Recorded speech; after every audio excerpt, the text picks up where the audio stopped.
সাইয়েদনা জিবরাইল বললেন, ইয়া মুহাম্মদ ইকরা, পড়ো। বিশ্বনবী ফেল রইলেন, অক্ষর চিনে না, পড়বে কেমনে? বিশ্বনবী বলেন, মা আনা বিকারি, আমি জানি না কেমন করে পড়তে হয়। ফাআখাযানি ফাগাত্তানি হাত্তা বালাগা মিন্নি আল জাহাদ।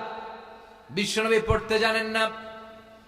যখন বললাম আমি পড়তে পারি না, সাইয়েদনা জিবরাইল বিশ্বনবীকে জড়িয়ে ধরলেন, বুকের মধ্যে জড়িয়ে ধরে যত জোর ছিল বিশ্বনবীকে একটা চাপ দিলেন। বিশ্বনবী বললেন, চাপের চোটে আমি আমার বুকের ভেতরে ব্যথা পেলাম।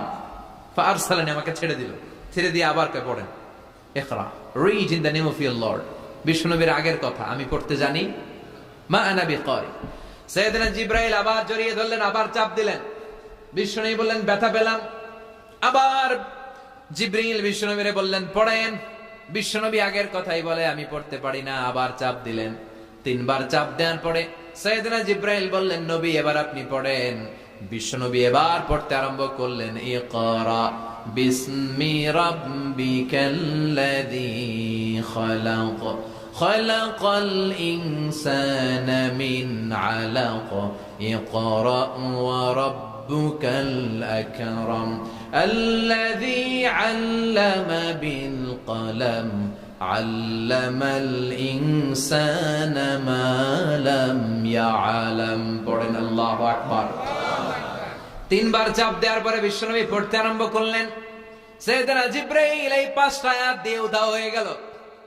এবার হেরা গুহার ভেতরে কেউ নাই, সাইয়েদনা জিবরাইল নাই, 5টা আয়াত দিয়ে চলে গেলেন। বিশ্বনবী 5টা আয়াত নিয়ে কাঁপতে কাঁপতে হেরা পর্বত থেকে নেমে এলেন। সুবহানাল্লাহ পড়ে।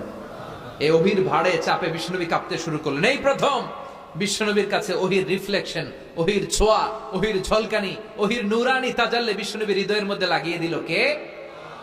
এই 5টা আয়াত নিয়ে বিশ্বনবী হাত্তা ইয়ারজুফু ফুআদু, বিশ্বনবীর হৃদয় কাঁপছিল। বিশ্বনবীর ওহীর প্রেসারে গায়ের মধ্যে জ্বর চলে এলো, খিঁচুনি চলে এলো। বিশ্বনবী কাঁপছেন প্রচন্ড জ্বরে। কাঁপতে কাঁপতে আম্মাজান খাদিজাতুল কুবরা তাহেরার কাছে এসে বলে, ও খাদিজা, আমি বাঁচবো না, আমার বড্ড ভয় লাগে। খাদিজাতুল কুবরা বললেন, নবী কি হয়েছে আপনার, কি হয়েছে? বিশ্বনবী বললেন, এমন এমন ঘটনা। বিশাল এক লোক এসে আমার কাছে পড়ো, আমি পড়তে জানি না, 3 বার চাপ